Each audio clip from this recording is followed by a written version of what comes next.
Shri Dhaneshwar Mauritius labour party representative, Shri Vijay Mehta Romania council, Shri Manoj Kumar पश्चिम Africa Siberia प्रवासी, या जनाब ताज मोहम्मद साहब ताजिकिस्तान प्रवासी, श्रीमती अरुणा जी झा मकाऊ प्रवासी। सबसे पहले तो मैं बधाई देना चाहता हूं डॉक्टर विजय जॉली जी को। मैं उन्हें एक राजनीतिक कार्यकर्ता के रूप में तो जानता हूं, लेकिन आज जो दृश्य अपने आंखों के सामने यहां मैं देख रहा हूं, इस दृश्य को देखने के बाद मेरा स्पष्ट मत यह बना है कि डॉक्टर विजय जॉली अपने जीवन में केवल राजनीतिक भूमिका का ही निर्वाह नहीं करते हैं, बल्कि कभी कभी जब भी आवश्यकता होती है सामाजिक, सांस्कृतिक और अपनी आध्यात्मिक भूमिका का भी निर्वाह करते हैं। सचमुच उस सामाजिक, सांस्कृतिक और आध्यात्मिक भूमिका का इन्होंने निर्वाह किया है। और कभी कभी ऐसे कार्यक्रम से जुड़ने का जब अवसर मिलता है, जब आप अपनी सभ्यता, अपनी संस्कृति और अपनी विरासत से जुड़ने का अनुभव करते हैं। और मैं मानता हूं कि आज का कार्यक्रम कुछ ऐसा ही यह कार्यक्रम है। इसलिए इस कार्यक्रम से जुड़े सभी महानुभावों का, जो यहाँ मौजूद हैं उनका भी, जो यहाँ मौजूद नहीं हैं उन सभी का मैं अपनी तरफ से हार्दिक अभिनंदन करता हूँ।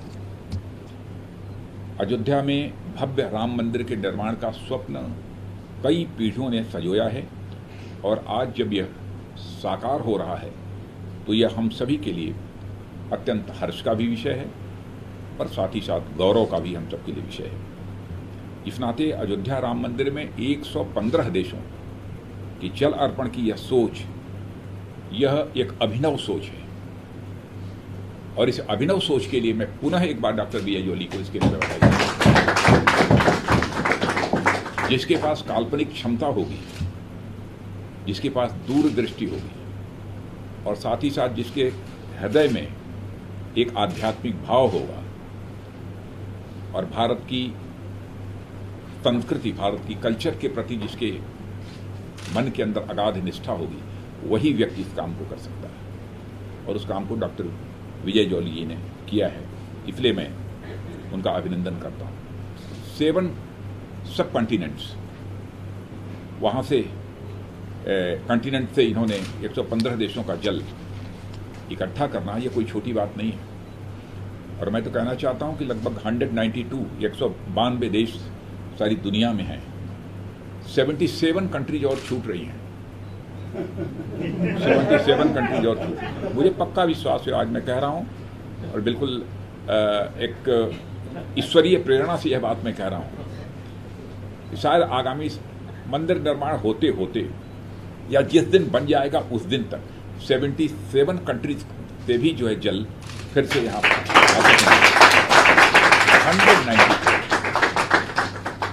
192 देशों का जल अयोध्या में पहुंचेगा, और उससे भी हम लोग जलाभिषेक अपने रामलला का करेंगे।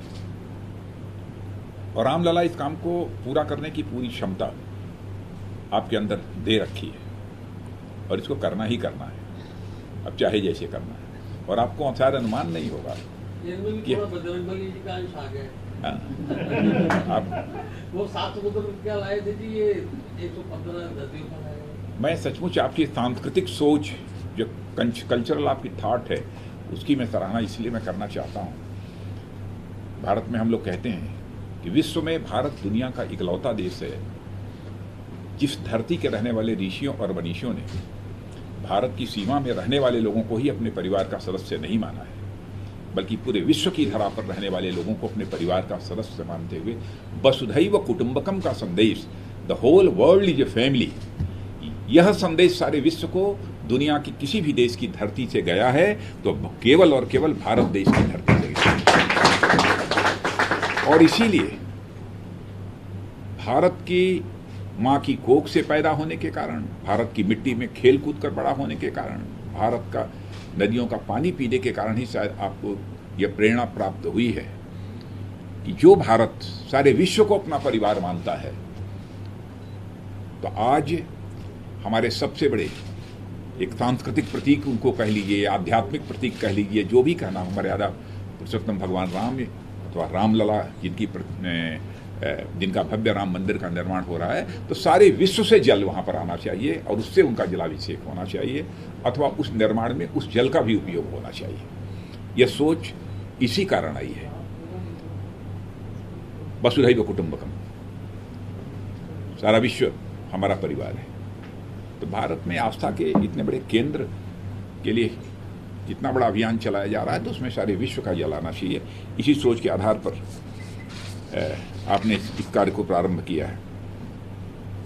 और इससे पूर्व 9 नवंबर 2019 को दशकों से चले आ रहे राम जन्मभूमि बाबरी विवाद में भारत के सर्वोच्च न्यायालय ने मंदिर निर्माण के पक्ष में सर्वसम्मति से अपना निर्णय लिया था, और उसके परिणाम स्वरूप आज ये मंदिर बन रहा है।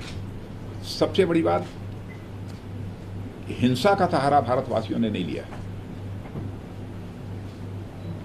बल्कि न्यायालय का फैसला आने के बाद ही वहां पर जो है राम मंदिर के निर्माण का सिलसिला हम लोगों ने प्रारंभ किया है।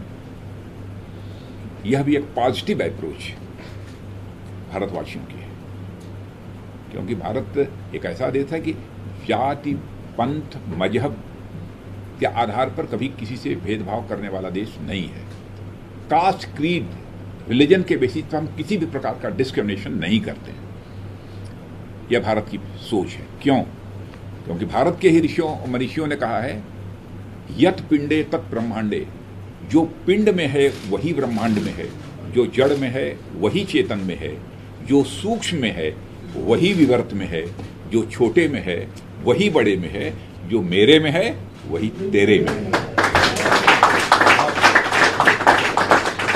इसीलिए हम लोग किसी से भेदभाव नहीं करते। इसी सोच ने आपको प्रेरित किया है इस काम को करने के लिए। बहुत उत्कृष्ट कार्य किया है, और इसके लिए मैं पुनः आपको बधाई देना चाहता हूँ। और जो मैंने याद आपको दिलाया कि 77 कंट्रीज, 77 देशों में बचे हैं, और मैं जानता हूँ, ये मैं कह रहा हूँ तो बहुत मुझे पक्का विश्वास है कि ये पूरा होगा। जरूर लाएंगे, पक्का ये पूरा होगा डॉक्टर जी। कई नदियां तो कई देशों में, और जब इसका कार्यक्रम होगा तो मैं भी उस कार्यक्रम में भाग लेने के लिए मैं भी चलूंगा।